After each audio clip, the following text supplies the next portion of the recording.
നമ്മൾ പാർട്ടി സ്പെഷ്യലായിട്ട് നല്ലൊരു ക്രഞ്ചി ടോഫി പുഡിംഗ് ചെയ്യുന്നത്.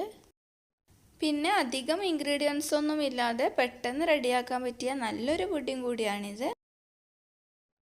ഈ ഒരു പുഡിങ്ങിന് ആദ്യം തന്നെ നമ്മളൊരു ബേസ് ലെയർ കൊടുക്കുന്നുണ്ട്. അതിന് വേണ്ടിയിട്ട് ഞാനിപ്പം ഇവിടെ ഈ ഒരു പാക്കറ്റ് ബിസ്ക്കറ്റ് എടുത്തിട്ടുണ്ട്. ഞാൻ എടുത്തിട്ടുള്ള ഫ്ലേവർ ഈ ഗുഡ് ഡേൻ്റെ പിസ്താച്ചിയോ ബിസ്ക്കറ്റാണ്, വലിയൊരു പാക്കറ്റാണ്. ഇനി ഇതിന് പകരം ഡൈജസ്റ്റീവ് ബിസ്ക്കറ്റ് യൂസ് ചെയ്യാം. പിന്നെ ചെറിയ പാക്കറ്റ് ഗുഡ് ഡേ എടുക്കുന്നുണ്ടെങ്കിൽ 2 പാക്കറ്റ് എടുക്കണം. പിന്നെ നമുക്കൊരു 50 ഗ്രാം ബട്ടർ വേണം, അൺസാൾട്ടഡ് ബട്ടറാണ്. ഇതിപ്പം 100 ഗ്രാമിൻ്റെ പാക്കറ്റാണ്. അപ്പോൾ നമുക്ക് ഈ ഒരു റെസിപ്പിയിലോട്ടേക്ക് ഇതിൻ്റെ പകുതി ആവശ്യമുള്ളൂ. പിന്നെ 1/2 കപ്പ് കാഷ്യൂ നട്ട്സ് ഇതുപോലെ ചെറുതായിട്ടൊന്ന് നുറുക്കിയെടുത്തിട്ടുണ്ട്. പിന്നെ 1 കപ്പ് വിപ്പിംഗ് ക്രീം എടുത്തിട്ടുണ്ട്. അപ്പോൾ ഈ വിപ്പിംഗ് ക്രീം നമുക്കൊന്ന് വിപ്പ് ചെയ്തെടുക്കാനുള്ളതാണ്. ഇനി നമ്മളെ ഈ ഒരു പുഡിങ്ങിലേക്ക് മെയിനായിട്ട് വേണ്ട സാധനം ടോഫിയാണ്. അപ്പോൾ ഈ ടോഫി ഉണ്ടാക്കാൻ എല്ലാവർക്കും അറിയുന്നത് തന്നെയാവും. നമ്മൾ മിൽക്ക് മെയ്ഡ് വെച്ചിട്ടാണ് ഈ ടോഫി ഉണ്ടാക്കുന്നത്. നമ്മൾ മിൽക്ക് മെയ്ഡിൻ്റെ ടിന്ന് പൊട്ടിക്കാതെ അതിൻ്റെ പുറമേ ഉള്ള ആ സ്റ്റിക്കറൊക്കെ ഒന്ന് മാറ്റിയിട്ട് നമ്മൾ കുക്കറിൽ മുങ്ങാൻ പാകത്തിൽ വെള്ളം ഒഴിച്ചിട്ട് ഈ ടിന്ന് ഇറക്കി വെക്കുക. എന്നിട്ട് ഗ്യാസിൽ ഹൈ ഫ്ലെയിമിൽ വെച്ചിട്ട് ഒരു ഫസ്റ്റ് വിസിൽ വീണിട്ടാകുമ്പോൾ നമ്മൾ ലോ ഫ്ലെയിമിലോട്ടേക്ക് മാറ്റി കൊടുക്കുക. എന്നിട്ട് ഒരു 20 മിനിറ്റ് നമ്മളിത് കുക്ക് ചെയ്തെടുക്കണം. 20 മിനിറ്റിന് ശേഷം ഗ്യാസ് ഓഫ് ചെയ്ത് നമ്മൾ അതങ്ങനെ തന്നെ വെക്കുക. എന്നിട്ട് വിസിൽ കംപ്ലീറ്റ് പോയിട്ടാകുമ്പോൾ നമ്മൾ ടിന്ന് പുറത്തേക്ക് എടുത്തിട്ട് ഈ ടിന്ന് കംപ്ലീറ്റ്ലി തണുക്കണം. തണുത്തിട്ട് മാത്രമേ നമ്മൾ ടിന്ന് പൊട്ടിക്കാൻ പാടുള്ളൂ. അപ്പോൾ അങ്ങനെയാണ് നമ്മൾ ടോഫി റെഡിയാക്കി എടുക്കുന്നത്. ഇനി നമുക്ക് വേണ്ടത് പനീറാണ്. അപ്പം ഈ ഒരു പുഡിങ്ങിലേക്ക് 100 ഗ്രാം പനീർ എടുത്തിട്ടുണ്ട്. പിന്നെ വേണ്ടത് ജലാറ്റിനാണ്. അപ്പോൾ ഇവിടെ 2 ടേബിൾ സ്പൂൺ ജലാറ്റിൻ എടുത്തിട്ടുണ്ട്, അതായത് 10 ഗ്രാം ജലാറ്റിന്. പിന്നെ ഒരു 1/4 കപ്പ് നല്ല തണുത്ത ഐസ് വാട്ടർ എടുത്തിട്ടുണ്ട്. ഇതെന്തിനാണെന്ന് വെച്ചാൽ നമുക്ക് ഈ ജലാറ്റിൻ ഒന്ന് സോക്ക് ചെയ്ത് വെക്കാൻ വേണ്ടിയിട്ടാണ്. അപ്പോൾ ആദ്യം തന്നെ നമുക്ക് ഈ 1/4 കപ്പ് തണുത്ത വെള്ളം ജലാറ്റിനിലേക്ക് ഒഴിച്ചിട്ട് ഈ ജലാറ്റിൻ ഒന്ന് കുതിരാൻ വേണ്ടിയിട്ട് വെക്കുക.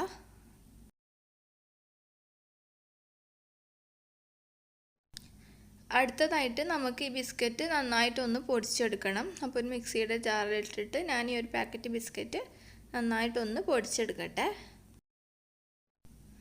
അപ്പോൾ ഇതാ ഇതുപോലെ നന്നായിട്ടൊന്ന് പൊടിച്ചെടുക്കുക.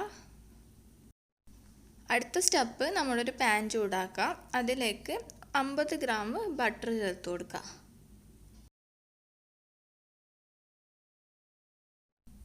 ബട്ടർ ഒന്ന് മെൽട്ടായിട്ടാകുമ്പോൾ നമ്മൾ ഇതിലേക്ക് നമ്മൾ നുറുക്കി വെച്ച 1/2 കപ്പ് അണ്ടിപ്പരിപ്പ് ഇട്ടിട്ട് നന്നായിട്ടൊന്ന് റോസ്റ്റ് ചെയ്യുക. അപ്പം അണ്ടിപ്പരിപ്പ് ഒന്ന് റോസ്റ്റ് ആയിട്ടാകുമ്പോൾ നമ്മളിതിലേക്ക് പൊടിച്ച് വെച്ച ബിസ്ക്കറ്റ് ചേർത്തിട്ട് നന്നായിട്ടൊന്ന് മിക്സ് ചെയ്യുക. ആ ബട്ടറും ബിസ്ക്കറ്റൊക്കെ കൂടിയിട്ട് നന്നായിട്ടൊന്ന് യോജിച്ച് കിട്ടണം. അപ്പോൾ ബിസ്ക്കറ്റ് കരിഞ്ഞു പോകാതെ സൂക്ഷിക്കുക. അപ്പോൾ നമ്മുടെ പുഡിങ്ങിന് വേണ്ടിയിട്ടുള്ള ബേസ് ലെയർ റെഡി ആയിട്ടുണ്ട്. ഇനി നമുക്ക് ഇത് ചൂടോടുകൂടെ തന്നെ പുഡിങ്ങിൻ്റെ ട്രേയിലോട്ടേക്ക് മാറ്റി കൊടുക്കാം.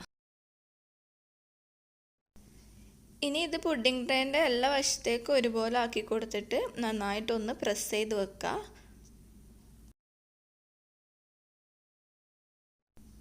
അപ്പം ഇതുപോലെ നന്നായിട്ടൊന്ന് പ്രസ് ചെയ്തിട്ട് വേണം നമ്മൾ ഇതിങ്ങനെ ലെവലാക്കി കൊടുക്കാൻ വേണ്ടിയിട്ട്.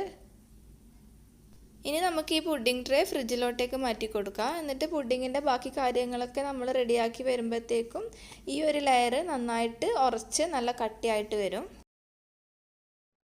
ഇനി അടുത്തതായിട്ട് ഒരു മിക്സിയുടെ ജാറിലോട്ടേക്ക് നമുക്ക് 100 ഗ്രാം പനീർ ചേർത്ത് കൊടുക്കാം. ഇനി ഇതിൻ്റെ കൂടെ തന്നെ നമ്മൾ ടോഫിയും കൂടെ ചേർക്കുന്നുണ്ട്. അപ്പോൾ ടോഫി നമ്മൾ മധുരത്തിനനുസരിച്ച് ചേർക്കാം. 1/2 മുതൽ 3/4 ടിന്ന് വരെ ചേർത്ത് കൊടുക്കാം. ഇനി നമുക്ക് ഇതിൻ്റെ കൂടെ വിപ്പിംഗ് ക്രീമും കൂടെ ചേർക്കാനുള്ളതാണ്. അപ്പം വിപ്പിംഗ് ക്രീമിൽ മധുരം ഉണ്ടെങ്കിൽ നമുക്ക് 1/2 ടിന്ന് ടോഫി മതിയാവും. ഇപ്പം എൻ്റെ കയ്യിലുള്ള വിപ്പിംഗ് ക്രീമിൽ അത്ര മധുരമൊന്നുമില്ല, അതുകൊണ്ട് ഞാൻ ഏകദേശം ഒരു 3/4 ടിന്നോളം ടോഫി ചേർത്ത് കൊടുക്കുന്നുണ്ട്. ഇനി ഇതിലേക്ക് നമുക്ക് ജലാറ്റിൻ ചേർത്ത് കൊടുക്കണം. അപ്പോൾ ഞാൻ നേരത്തെ ഇത് കുതിരാൻ വെച്ച ജലാറ്റിനാണ്. ഇത് നമുക്കൊന്ന് മെൽറ്റ് ചെയ്തെടുക്കാം. അപ്പോൾ ഞാനിതൊന്ന് മൈക്രോവേവിൽ വെച്ചിട്ട് മെൽറ്റ് ചെയ്യാമെന്ന്, അല്ലെങ്കിൽ ഡബിൾ ബോയിൽ ചെയ്തിട്ട് എടുത്താലും മതി. ഇനി ഈ മെൽറ്റ് ചെയ്തെടുത്ത ജലാറ്റിനും കൂടെ നമുക്ക് ഈ ജാറിലോട്ടേക്ക് ഒഴിച്ചു കൊടുക്കാം. ഇനി ഇതെല്ലാം കൂടെ നന്നായിട്ട് നമ്മൾ അരച്ചെടുക്കണം. നല്ല പേസ്റ്റ് രൂപത്തിൽ വേണം നമ്മൾ അരച്ചെടുക്കാൻ വേണ്ടിയിട്ട്. അപ്പോൾ ഞാനിതാ ഇതുപോലെ അരച്ചെടുത്തിട്ടുണ്ട്. ഇനി നമുക്ക് ഇതൊരു സൈഡിലോട്ടേക്ക് മാറ്റി വെച്ചിട്ട് അടുത്തതായിട്ട് നമ്മൾ വിപ്പിംഗ് ക്രീം ഒന്ന് വിപ്പ് ചെയ്തെടുക്കണം. 1 കപ്പ് വിപ്പിംഗ് ക്രീമാണ് നമ്മൾ വിപ്പ് ചെയ്യാൻ പോകുന്നത്. അപ്പോൾ നല്ല തണുത്ത വിപ്പിംഗ് ക്രീം ആയിരിക്കണം, എങ്കിലേ നമുക്ക് നല്ല സ്റ്റിഫായിട്ട് വിപ്പ് ചെയ്തെടുക്കാൻ പറ്റുള്ളൂ. ഇനി ഒരു ബീറ്റർ വെച്ചിട്ട് നല്ല ഹൈ സ്പീഡിൽ ഇട്ടിട്ട് ഇത് നന്നായിട്ടൊന്ന് വിപ്പ് ചെയ്തെടുക്കാം. അപ്പോൾ ദാ ഇതുപോലെ വേണം നമ്മൾ വിപ്പ് ചെയ്തെടുക്കാൻ വേണ്ടിയിട്ട്.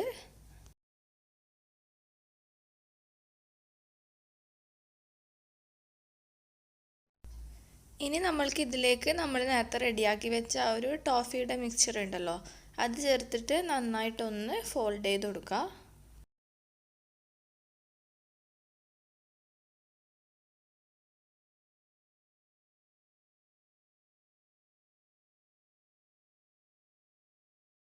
അപ്പോൾ ഇതുപോലെ നന്നായിട്ട് മിക്സ് ചെയ്ത് കൊടുക്കുക. ഇനി നമുക്കിത് നമ്മൾ നേരത്തെ റെഡിയാക്കി വെച്ച ആ ഒരു ബിസ്ക്കറ്റിൻ്റെ ലെയർ ഉണ്ടല്ലോ, അതിൻ്റെ മുകളിലോട്ടേക്ക് ഒഴിച്ചു കൊടുക്കുക. അപ്പോൾ ഈ ബിസ്ക്കറ്റിൻ്റെ ലെയർ ഇപ്പോൾ നന്നായിട്ട് സെറ്റ് ആയിട്ടുണ്ട്. ഇനി നമുക്കിതിൻ്റെ മേലെ ഈ ഒരു ക്രീം മിക്സ്ചർ ഒഴിച്ചു കൊടുക്കാം.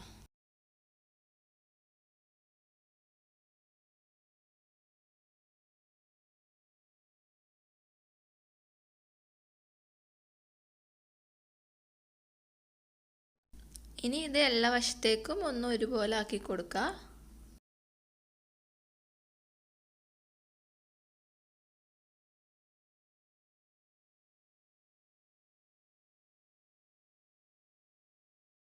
പുഡിങ്ങിൻ്റെ ട്രേ ജസ്റ്റ് ഇതുപോലെ ഒന്ന് ടാപ്പ് ചെയ്ത് കൊടുക്കുക. അപ്പോൾ നമുക്ക് പുഡിങ് മൊത്തത്തിലൊന്ന് ലെവലായി കിട്ടും. അപ്പോൾ പുഡിങ് ആകുമ്പോൾ നമുക്ക് മുകളിൽ എന്തെങ്കിലും ചെറിയൊരു ഡെക്കറേഷനൊക്കെ വേണ്ടേ. അപ്പോൾ അതിന് വേണ്ടിയിട്ട് ഞാൻ ഒരു 2 ടേബിൾ സ്പൂണ് ടോഫിയും പിന്നെ 1 ടേബിൾ സ്പൂണ് പാലും കൂടെ ചേർത്തിട്ട് ഇതുപോലെ ഒന്ന് ലൂസാക്കി എടുക്കുകയാണ്. ഇനി ഇത് ഒരു പൈപ്പിംഗ് ബാഗിലോട്ടേക്ക് മാറ്റിയിട്ട് ചെറിയൊരു സിമ്പിൾ ഡിസൈന്, ഒരു സ്പൈഡർ വെബ് ഡിസൈൻ കൊടുക്കുകയാണ്. പിന്നെ ഡെക്കറേഷനൊക്കെ നമ്മൾ ഇഷ്ടം പോലെ ചെയ്യുക. ഇതുപോലെ ചെയ്യുന്നുണ്ടെങ്കിൽ നമ്മൾ ആദ്യം ഒന്ന് ഡെക്കറേഷൻ ചെയ്തതിന് ശേഷം ഫ്രിഡ്ജിൽ ഇത് സെറ്റ് ചെയ്യാൻ വേണ്ടിയിട്ട് വെക്കുക. അപ്പോൾ നന്നായിട്ട് സെറ്റായി കഴിഞ്ഞാൽ നമുക്കിത് ചീസ് കേക്കൊക്കെ പോലെ കട്ട് ചെയ്തിട്ട് കഴിക്കാൻ പറ്റും. പിന്നെ ഞാൻ ഒരു ടൂത്ത് പിക്ക് വെച്ചിട്ട് ഇതുപോലെ ഒന്ന് വരഞ്ഞു കൊടുത്തിട്ടുണ്ട്. അപ്പോഴാണ് നമുക്ക് ഈ ഒരു ഡിസൈൻ കിട്ടുന്നത്. അത് ക്യാമറ ഓഫായതുകൊണ്ട് റെക്കോർഡാൻ വിട്ടുപോയതാണ്. ഇനി ഇത് ഫ്രിഡ്ജിൽ വെച്ച് നന്നായിട്ട് തണുപ്പിച്ചിട്ട് വേണം സെർവ് ചെയ്യാൻ വേണ്ടിയിട്ട്. നല്ലൊരു ക്രഞ്ചി ആൻഡ് ക്രീമി ആയിട്ടുള്ള പുഡിംഗ് ആണ്. എങ്കിൽ പോലും നമുക്കിത് നല്ല രീതിയിൽ കട്ട് ചെയ്തിട്ട് തന്നെ സെർവ് ചെയ്യാൻ വേണ്ടിയിട്ട് പറ്റും. ഞാനിപ്പോൾ ഇതൊരു ഫംഗ്ഷന് വേണ്ടിയിട്ട് ഉണ്ടാക്കിയതായിരുന്നു, അതുകൊണ്ട് എനിക്കിത് കട്ട് ചെയ്തിട്ട് കാണിക്കാൻ പറ്റിയില്ല. അപ്പോൾ എല്ലാവരും ഒന്ന് ട്രൈ ചെയ്ത് നോക്കുക. എല്ലാവർക്കും ഇഷ്ടമാകുന്നൊരു പുഡിംഗ് ആണ്. ഇന്നത്തെ വീഡിയോ ഇഷ്ടമായിട്ടുണ്ടെങ്കിൽ നിങ്ങൾ ലൈക്ക് ചെയ്യുക, ഷെയർ ചെയ്യുക, സബ്സ്ക്രൈബ് ചെയ്യുക. അപ്പോൾ പുതിയൊരു വീഡിയോ ആയിട്ട് കാണാം. അസ്സലാമു അലൈക്കും.